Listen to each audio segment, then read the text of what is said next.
Comitê Científico Internacional da Unesco para a redação da História Geral da África. História Geral da África 2, África Antiga, editor Gamal Mokhtar. Esse livro foi indicado por um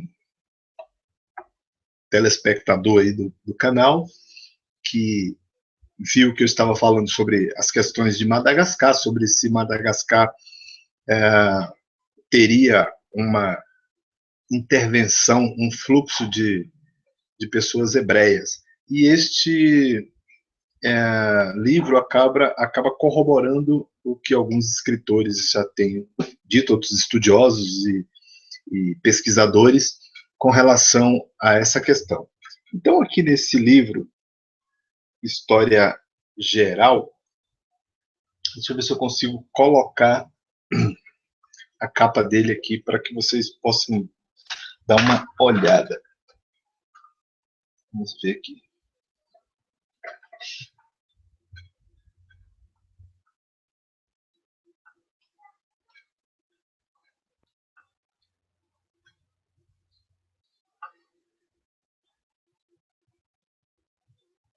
Deixa eu ver ele. Vamos lá.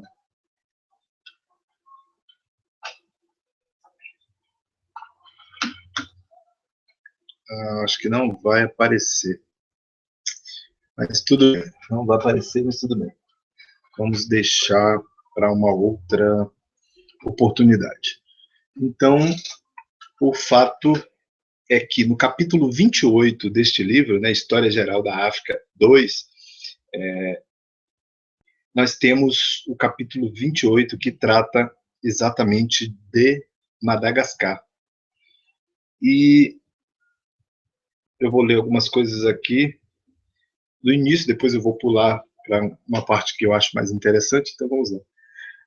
Investigações culturais. A população de Madagascar tem sido objeto de numerosos estudos a despeito da hipótese frequente e perfeitamente válida sobre suas origens. Estas ainda permanecem obscuras. Se, por um lado, o continente africano vizinho trouxe contribuições étnicas, a Madagascar, por outro, é digna de nota a participação de elementos do elemento malaio-polinésio, igualmente manifestas, sobretudo, nas terras altas do centro do país. Tal é a opinião da maior parte dos estudiosos. A dupla origem étnica dos Malgache, como são chamados o pessoal de Madagascar, explicaria as diferenças físicas entre os habitantes da ilha. Este fala uma língua indonésia, que, embora subdividida em 3 dialetos, é de uma unidade intrínseca inquestionável. Antes de 1962, no ano que marca o início de uma série de descobertas arqueológicas de importância histórica, já se tinham obtido notáveis resultados nos campos da linguística, etimologia, musicologia, antropologia física comparada. Assim sendo, faz-se necessário traçar um breve resumo da pesquisa acerca da história cultural malgache empreendida por essas ciências auxiliares, antes de examinarmos os dados relativos aos primeiros povoamentos. Vamos mais um pouco aqui abaixo.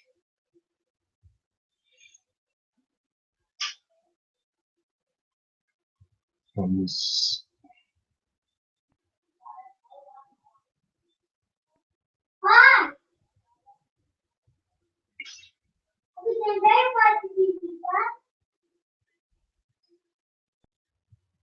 O Arthur está me chamando ali na porta, só que eu estou sem a chave, estou trancado em casa. Minha filha levou a chave. Sociedades da África subsaariana, né? E subsaariana na Idade do Ferro Antiga. Nos capítulos precedentes, examinamos a arqueologia de diferentes regiões da África subsaariana no decorrer do último milênio antes da Era Cristã e do primeiro milênio da Era Cristã. Neste capítulo, tentaremos pôr em relevo algumas das grandes tendências da história da África durante esse período. Caracteriza-se ela por mudanças fundamentais em todos os domínios. A economia passa por estágio do parasitismo para o do controle dos meios de produção alimentar, vegetal e animal. Da mesma forma, a tecnologia rudimentar, fundada em grande medida na utilização da pedra e da madeira, cede lugar a uma forma muito mais complexa, com base no emprego de diversos de diversos metais, paralelamente ao da pedra. É durante esse período que se lançam os alicerces das sociedades africanas que hoje conhecemos. As fronteiras entre os diferentes grupos linguísticos serão depois ligeiramente modificadas, enquanto a população conhecerá um crescimento considerável e os agrupamentos sociais e políticos se tornarão mais complexos com o surgimento dos estados. De modo geral, porém, a demografia e a economia da África subsaariana já se encontram fixadas em suas grandes linhas desde o último quartel do primeiro milênio da era cristã. Então, vamos mais aqui embaixo. Vamos lá. Esse é um livro espetacular. Eu acho que todas as pessoas que são interessadas no assunto devem ter acesso a esse livro. Se você não puder comprar, você pode baixar na internet. Eu baixei rapidamente após esse contato desse ouvinte lá, que fez com que eu me interessasse um pouco aqui pelo o livro. E então eu busquei para que eu pudesse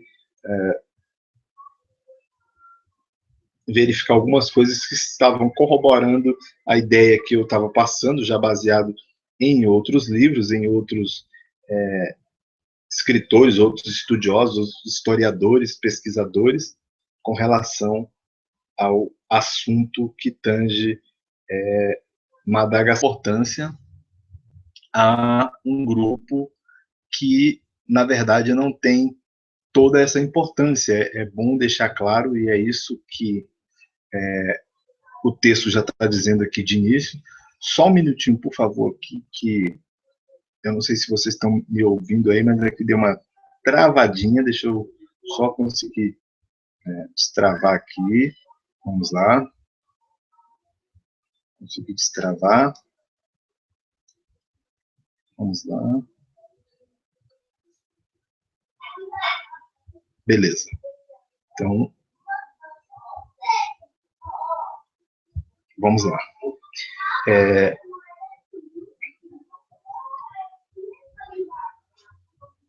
Como eu disse aqui, né? Ao se escrever sobre a história dos países situados além dos limites do mundo conhecido da antiguidade, é comum atribuir a povos como os fenícios, egípcios, sabeus, gregos e hebreus um papel muito mais importante do que aquele que tiveram na realidade.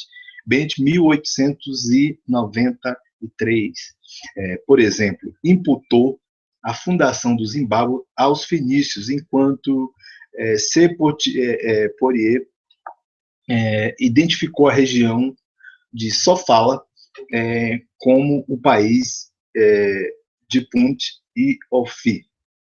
Alguns autores acreditam que na antiguidade remota Madagascar foi visitada por viajantes. F. de Marre julga ter encontrado remanescentes fenícios em Majunga, né? Mas Ferran e eu próprio, né, o autor do livro, não conseguimos confirmar suas hipóteses. A Grandidier, por sua vez, afirma que os gregos e, naturalmente, os árabes desembarcaram em Madagascar. Segundo ele, vamos lá ver o que diz o senhor Grandidier, desde os tempos antigos, esta ilha era conhecida pelos gregos e árabes pelo nome de Menútias, ou Menutias, né? Jafunda ou Shesbezat. a descrição acurada, porém breve, de que eles nos legaram não recebeu a devida atenção dos geógrafos europeus, porque só viriam a ter notícia da existência de Madagascar através dos portugueses em 1500. Na verdade, o único nome grego Menútias, citado em Ptolomeu e no Periplo, designa provavelmente a ilha de Pemba ou talvez Zanzibar ou Mafia. Um certo F do, é o nome do cara, né? F do Mesnil julgou de bom alvitre, né, escrever uma obra cujo título Madagascar, Homero e a Civilização Micênica, por si só, dá a ideia de que há nele algo de especulativo. Vamos lá. Mais obstinadas são as lendas sobre os migrantes judeus. Mais obstinadas são as lendas sobre os migrantes judeus. O padre Joseph Bryant, em seu opúsculo Os Hebreus em Madagascar, está convencido de que houve não uma, mas duas migrações judaicas para Madagascar. Sustenta seus argumentos com centenas de comparações de palavras hebraicas e malgache. Teorias simplistas e distorcidas como esta, baseada em comparações linguísticas entre palavras aparentemente semelhantes, são comuns em Madagascar. J. Albert desenvolveu-a em seus trabalhos dúbios, que não obstante foram editados pela imprensa oficial malgache, né? Vamos lá. As primeiras pesquisas sobre as origens judaicas de alguns malgaches se deve a Flaco.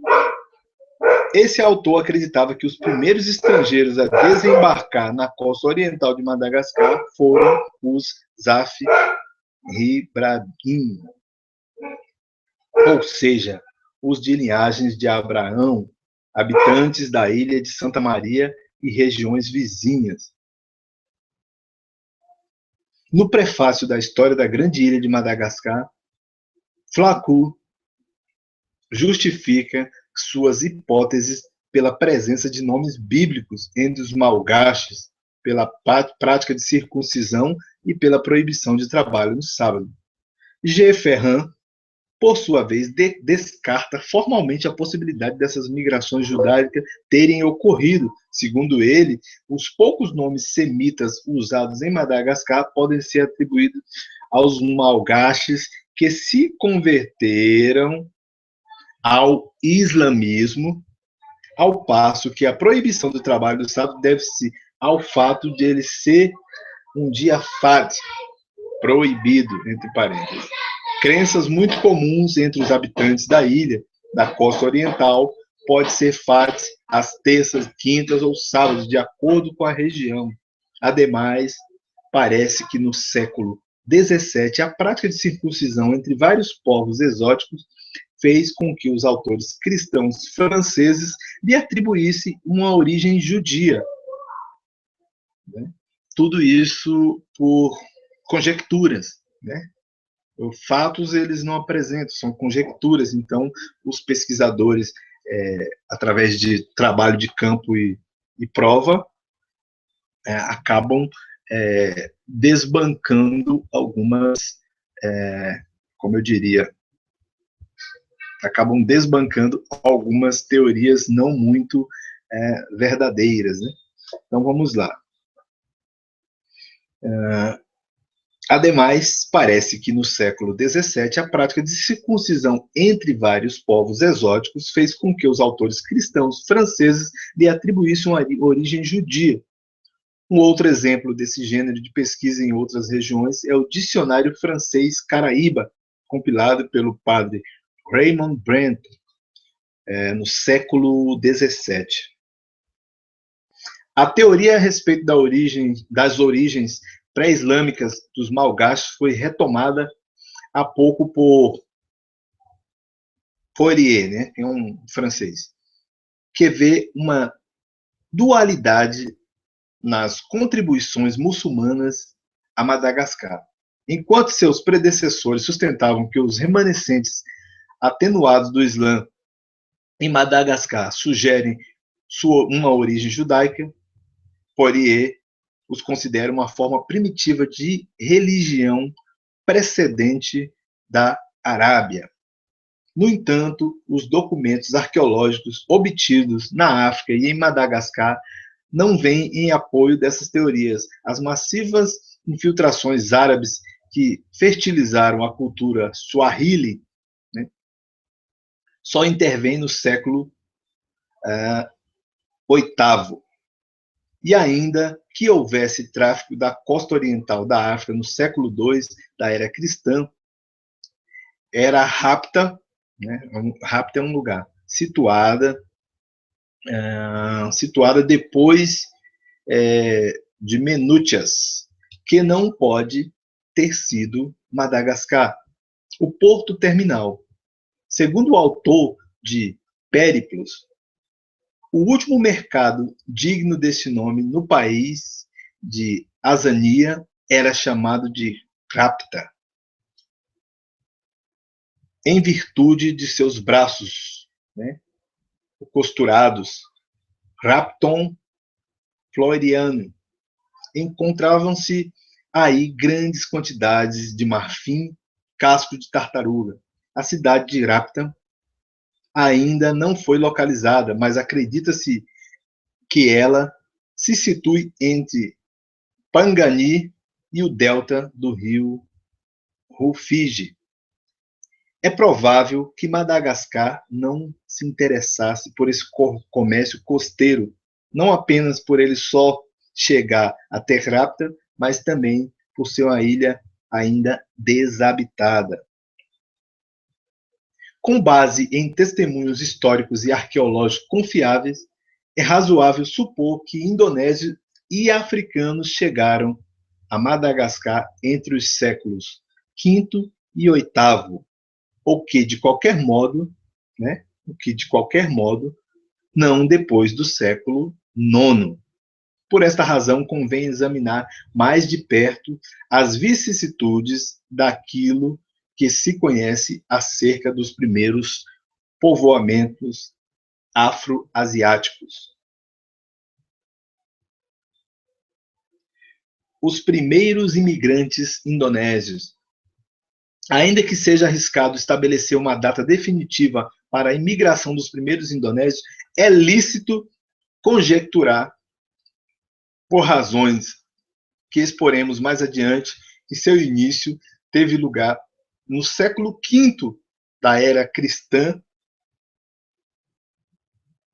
podendo, vamos lá,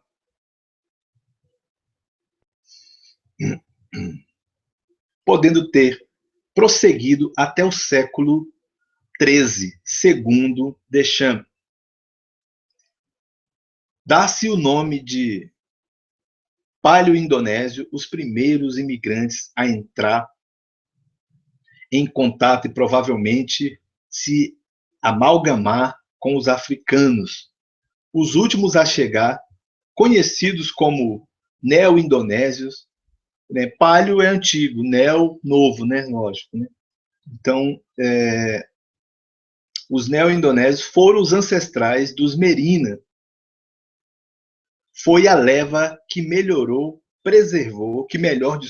preservou sua identidade biológica original, possivelmente pelas circunstâncias de ter seguido um itinerário mais direto, mas é possível que, devido ao seu pequeno número, tenha adotado a linguagem paleo-indonésia chegado a Madagascar em épocas anteriores.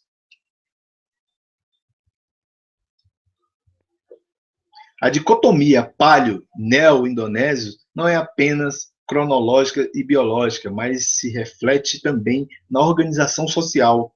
Otino demonstrou que as sociedades dos planaltos centrais organizaram-se inicialmente de modo muito semelhante aos da Indonésia. O foco, unidade social de Imerina, denominada Deme por Bloch, é encontrada numa forma análoga em Timor, sob o nome de Funkun. As sociedades malgache no litoral, por sua vez, têm muitos pontos em comum com as da África Banto. Herbert observou uma bipartição leste-oeste em certo número de termos malgache de origem indonésia e tece considerações muito interessantes acerca do calendário de 1960. Os calendários Sakavala contêm poucas palavras em sânscrito, que são muito mais frequentes nos calendários dos descendentes dos neo-indianos. Essa palavra aqui é Sakavala, porque como eu não tinha visto que era em sânscrito, e eu achei que fosse uma palavra de origem africana, mas a palavra em sânscrito, esse calendário, chama-se Sakavala. Né? Então, a pronúncia é Sakavala. Então, beleza. Os neo-indonésios parecem possuir tradições, embora bastante vagas, referentes às suas origens indonésias. Vamos lá. Os Tantariana, Andriana, Crônicas das Histórias Merina, coletadas pelo padre Calais, aludem a um desembarque na costa oriental, em algum lugar entre Marwan Cetra e Mangoro. Ramilson, em sua História dos Rafimani, retoma essa tradição de desembarque que situa em Marwan Cetra, o lugar de origem dos indonésios que imigraram para o oeste através do Oceano Índico, tanto nos primeiros tempos como posteriormente, é ainda um mistério. A meu ver, né, o autor dizendo, a meu ver, em comparação glotocronológica dos malgaches, ou melhor, dos seus vários dialetos, com um grande número de línguas indonésias da Indochina insular continental poderiam revelar-se frutífera. Vamos lá.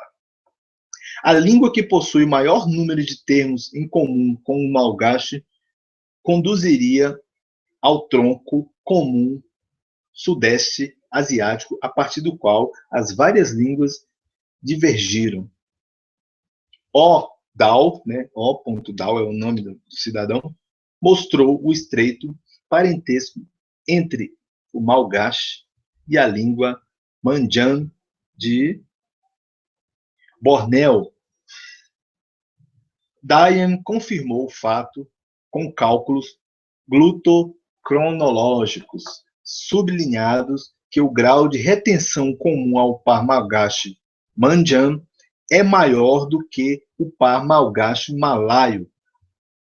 Isso não significa necessariamente que o malgache se originou em Bornéu, porque, portanto, pode estar mais próximo de outras línguas. Ferran, em sua nota sobre a fonética malgache, observa haver forte parentesco entre o malgache e o batak, e estabeleceu comparações com o qual e o javanês.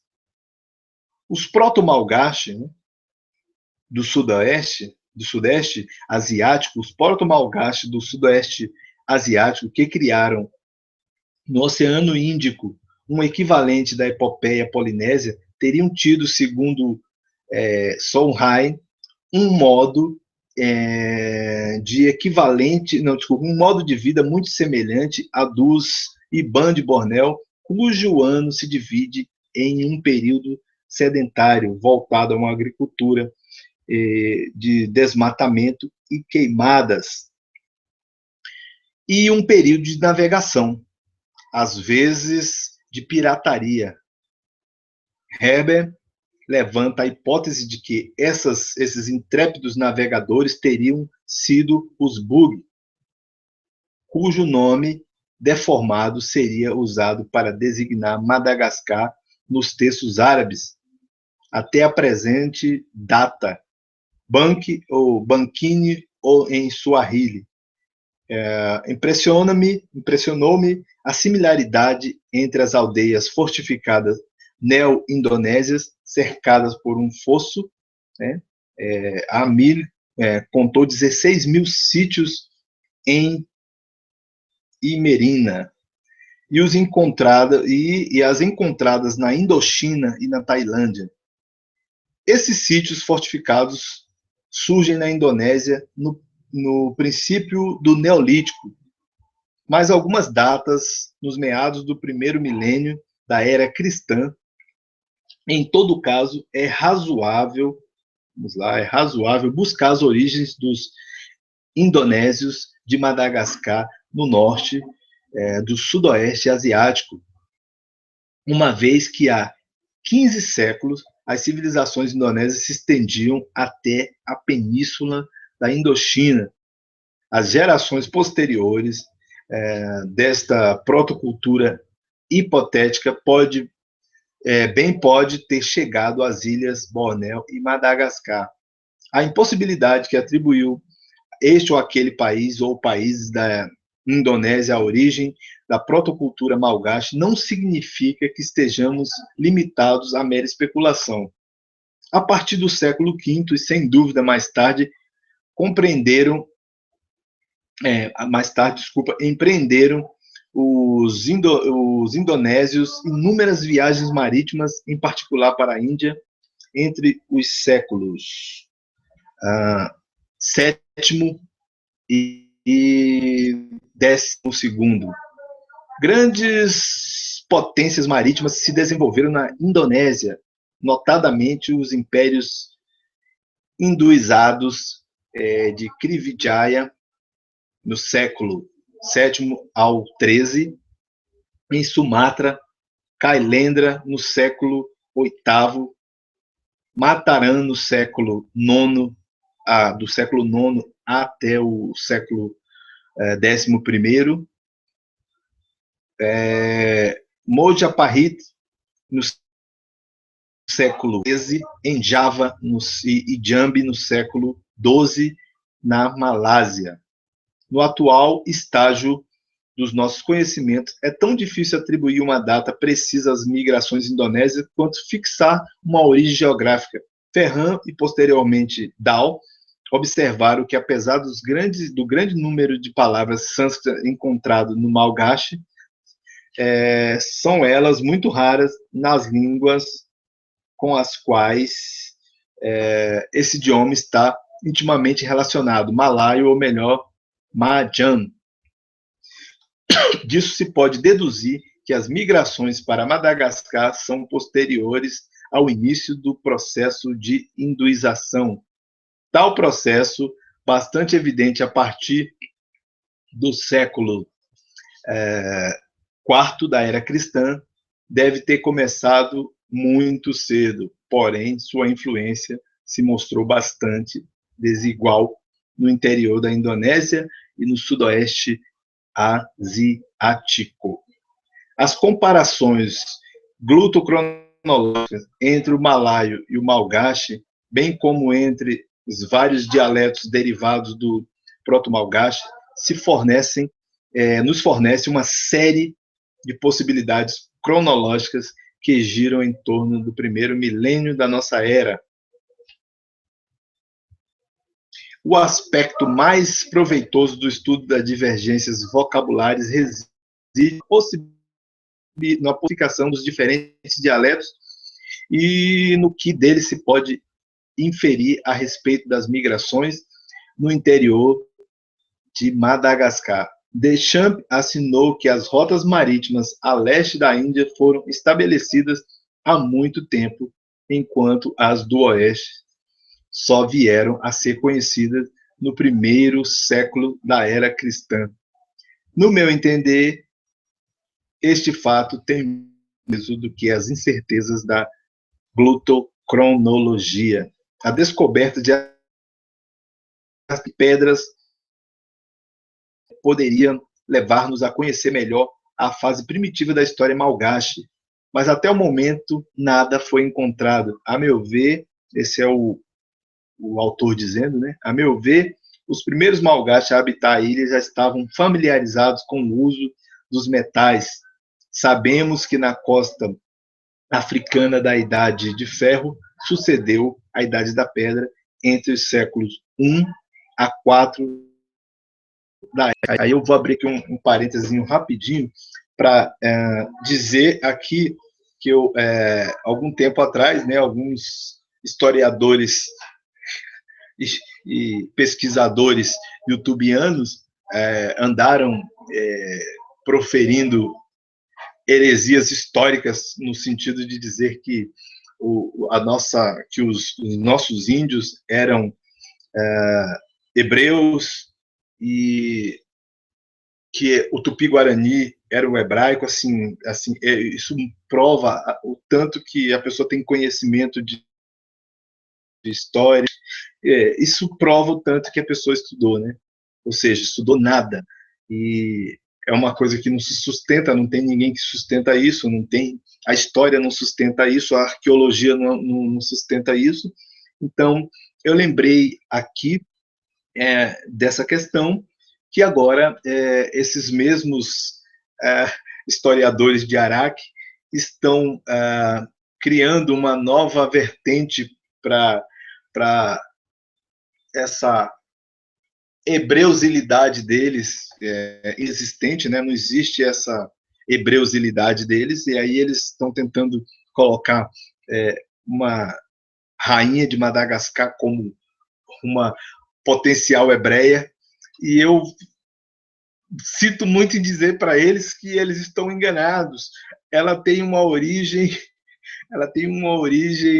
indonésia, que por sua vez tem uma origem indiana, e eles vão ter que engolir isso, vão pirar. Eu fico imaginando que eles vão, qual o vídeo que eles vão fazer agora para tentar desfazer. Vocês estão tentando dar uma identidade hebreia para uma mulher que tem ancestrais da coisa que vocês mais odeiam, que são os indianos, mas odeio por minha culpa, por minha causa, porque eu sou descendente, eu posso fazer, eu tenho orgulho, como eu tenho orgulho da minha descendência africana também, e vocês deveriam ter orgulho de suas descendências, não importa de onde elas venham. Os africanos estavam lá fazendo voodoo, espetando, já disse várias vezes, espetando agulha em bonecos, guardando ossos de galinhas como uma forma de prevenir contra doenças e outras coisas, mas são seus ancestrais, e vocês não podem negá-los como ancestrais,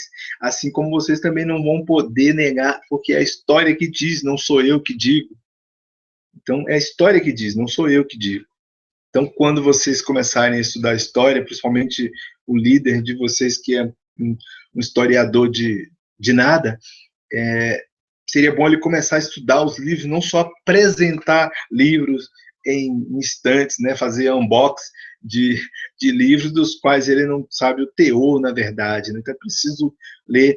Então, se eu fosse vocês, mudaria rapidamente com essa conversa de Ranavalona ser hebreia, porque ela não tem nada de hebreia. A única coisa que ela tem é uma descendência malaio-indonésia que remonta aos indianos. E sinto muito, né? Sinto muito. Isso, a história prova que grande parte daquela até chegando no Oriente Médio, aquilo tudo se estendia como na antiguidade, como uma região que estava sob o domínio dos indo-asiáticos.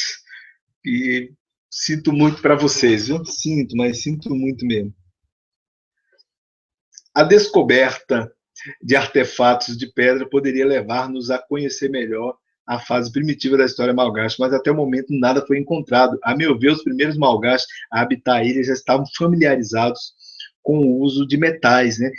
Já segundo os historiadores de nada, eles estavam dizendo que os hebreus chegaram aqui no Brasil E aí eu já disse isso várias vezes. Os hebreus eram acostumados a construir templos, construir monumentos, palácios e tudo. De repente vem para cá, para o Brasil, se embrenham na mata e não conseguem mais construir nada. Usavam roupas suntuosas e agora andam pelados.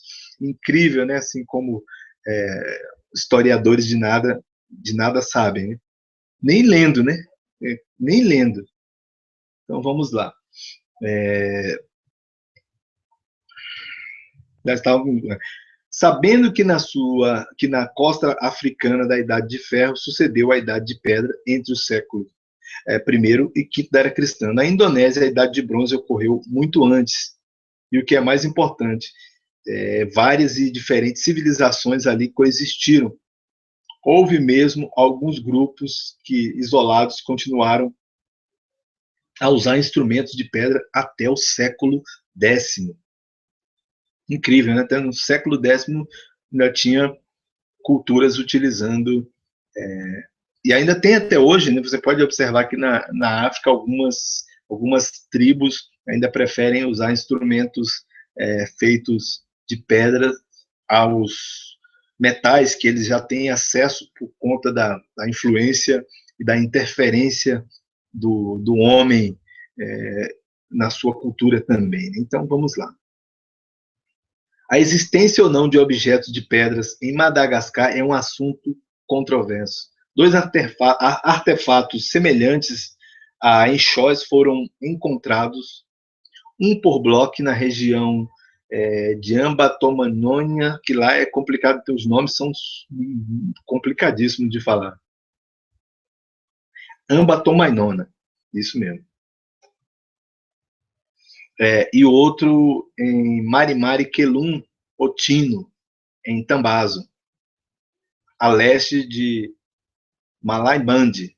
Até o momento, não é possível uma conclusão definitiva acerca desses artefatos, provenientes de locais onde possivelmente se talhavam pederneiras de fuzil. Vamos lá. Caso isso venha a ser confirmado, a chegada dos primeiros indonésios ficaria situada em meados do primeiro milênio da era cristã. A este respeito, é de grande interesse a comunicação de Grandidier acerca da descoberta de pedras talhadas semelhantes a pederneiras na jazida de subfósseis. Vamos lá, de subfósseis. Vamos lá. Vamos lá, que quando vai mostrar. De subfósseis de Laboara, visto ser a introdução de armas de fogo em Madagascar posterior à extinção de subfósseis, podendo esta estar em presença de uma indústria lícita. A cerâmica malgache, no centro e no leste, assemelham-se em muitos aspectos a objetos encontrados no complexo de Balkalanai. Todavia, a cerâmica deste período arcaico encontrada na África ainda não é conhecida o suficiente para poder distinguir com precisão os traços africanos dos indonésios.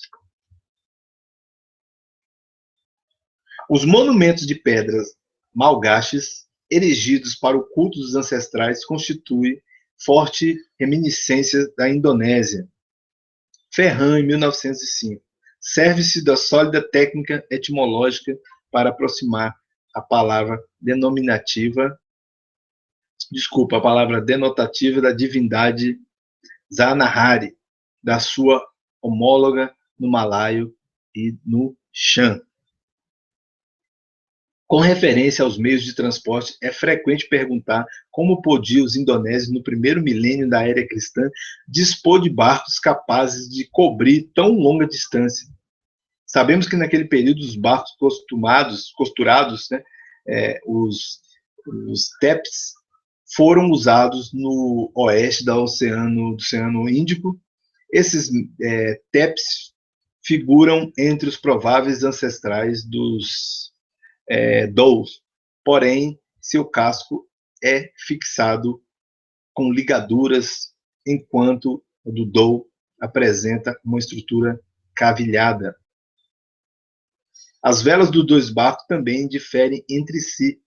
No leste do Oceano Índico, onde demonstrou Deschamps, havia embarcações capazes de navegar em alto mar, mas a mais antiga referência a essas embarcações apareceu na escultura do templo de Borobudur, Java, no século VIII, representando um barco com balancim, 2 mastros e vela. A admitida contribuição indonésia para a colonização de Madagascar, resta descobrir as rotas pelas quais ela se efetuou. Muitos autores sublinharam a existência de uma grande rota sul-equatorial que, teoricamente, poderia ter ligado Java a Madagascar. A corrente sul-equatoriana é muito forte entre a costa meridional de Java e o vizinho do Cabo Ambé, no período de agosto a setembro. Sibrié assimilou que as pedras pomes provenientes da explosão de Krakatoa foram levadas por esta corrente até as costas de Madagascar. Sem ser absolutamente inutilizável, uma rota a unir a Insulíndia a Madagascar é difícil de conceber por razões que foram claramente explanadas por Dong. No itinerário dentro de Java-Madagascar não encontra a priori obstáculos intransponíveis durante o inverno austral. Quando os ciclones tropicais estão ausentes desta região, mas existem fatores capazes de invalidar tal hipótese. A rota direta representa uma distância de cerca de 6.000 quilômetros num deserto marinho sem escalas.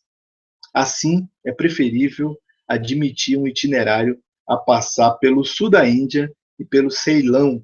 Deschamps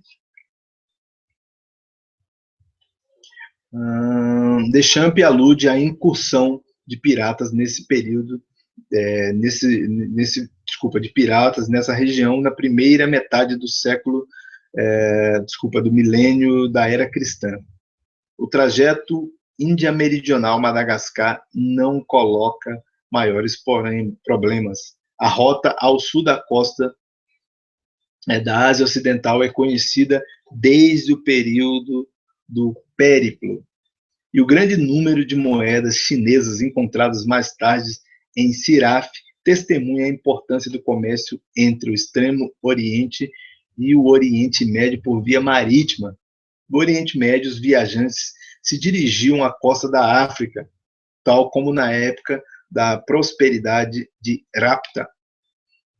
O acesso às ilhas Comores teriam constituído um intermediário para a descoberta de Madagascar.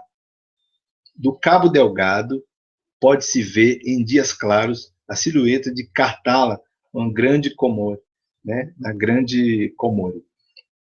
Desta ilha pode-se divisar os contornos de Morrele até Mayotte. É fácil imaginar que uma embarcação com destino a uma das ilhas Comores se tenha desgarrado e chegado a Nosy-Be ou ao Cabo São Sebastião, como sucedida a miúdes com os barcos de Zanzibar no século XIX, desviados de sua rota pelo mau tempo. Assim, é possível que o povoamento das Ilhas Comores seja antigo. As crônicas dos escritores locais, como Said Ali, mencionam a presença de populações pagãs durante o período Beja, anterior à chegada dos muçulmanos. Infelizmente, não sabemos se tais populações eram africanas ou indonésias. Segundo alguns autores, como Repke e Robineau, a população dos altos de Anjuan e Vanamatsa. Não, Vanamatsa não, Vamatsa. Contam uma certa proporção de descendentes dos primeiros habitantes pré-islâmicos. Essa hipótese ainda não foi devidamente examinada. Pode-se admitir uma origem indonésia para os imigrantes proto-malgache com base em dados tipomínicos. Por exemplo, Antisarre pode ser aproximado ao Magache Antisarre ou ao testemunho de tecnologia tradicional. Em Huane, sobrevive um tipo de cerâmica tradicional que denota acentuada semelhança quanto à forma e a decoração dos potes com os utensílios correspondentes ao malgache. Herbert indicou a presença em Anjuan de tabus referentes às enguias no lago, dos lagos das montanhas, muito semelhantes ao observado entre os malgaches com relação à mesma enguia, cujo nome, tanto em Madagascar quanto em Anjuan, é derivação indonésia. Barru cita uma tradição de origem possivelmente malaio-polinésia encontradas em Vuene. Naturalmente, a cultura das Ilhas Comores possui, como a das costas oriental africana, objetos vindos do sudeste asiático, tais como piroga com balancim e o ralador de coco. Talvez um dia o substrato indonésio de Anjuan venha a ser revelado pelas escavações em andamento no Velho Cima. Este sítio, onde subsiste uma mesquita do século XV, foi outrora atravessado por uma estrada em cujo leito se descobriu um extrato arqueológico contendo cacos de cerâmicas ocreadas, vamos ver, vermelhas, e vamos lá, quando muda de página dá uma demoradinha aqui.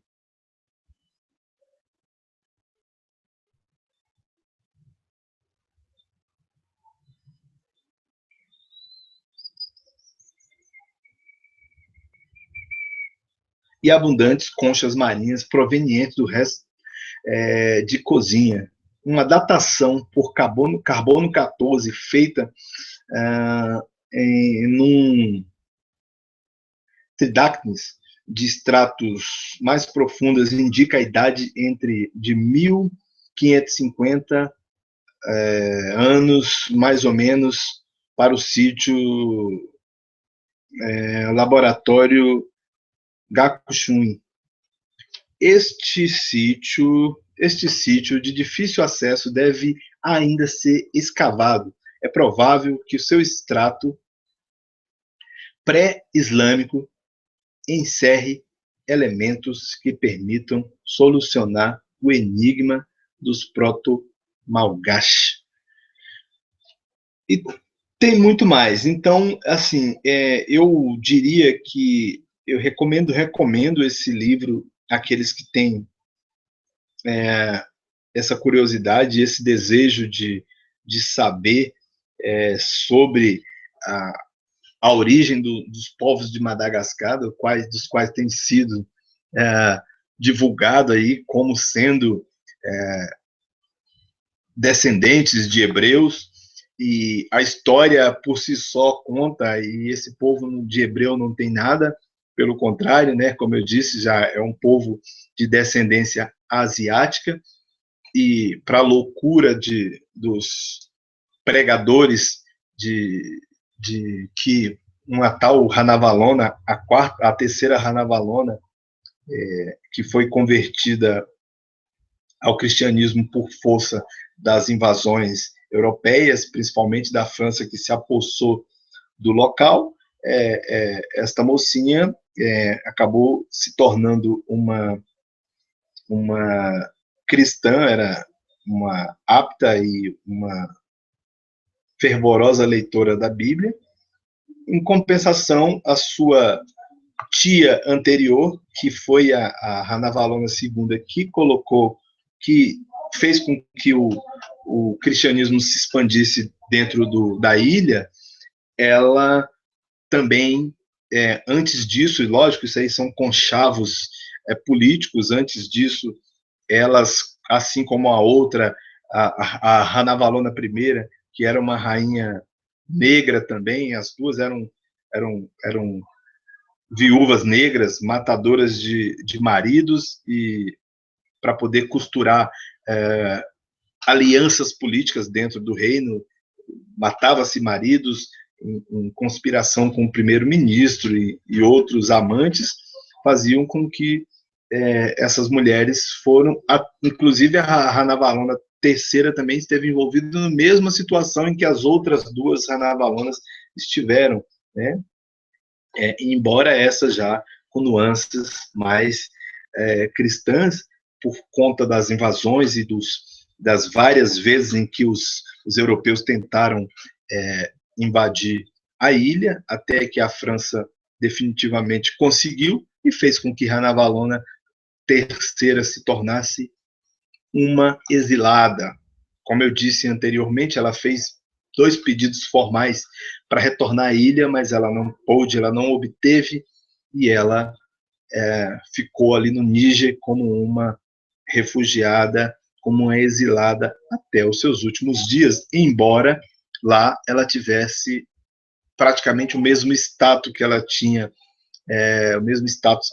quando era a rainha de Madagascar.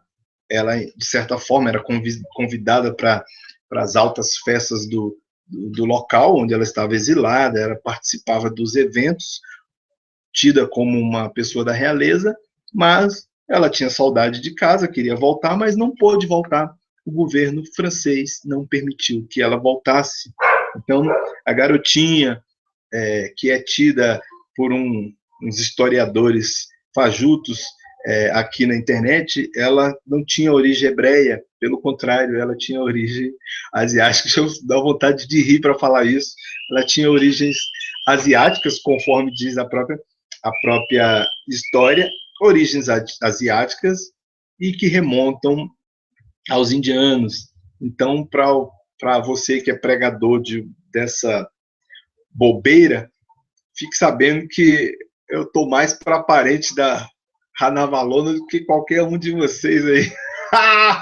Isso é incrível. Então, eu acho que estudar é muito bom, ler é muito bom, conhecer é muito bom. Eu estou igual aquele menininho assim, boca foi feita para comer, vamos comer, boca foi feita para comer.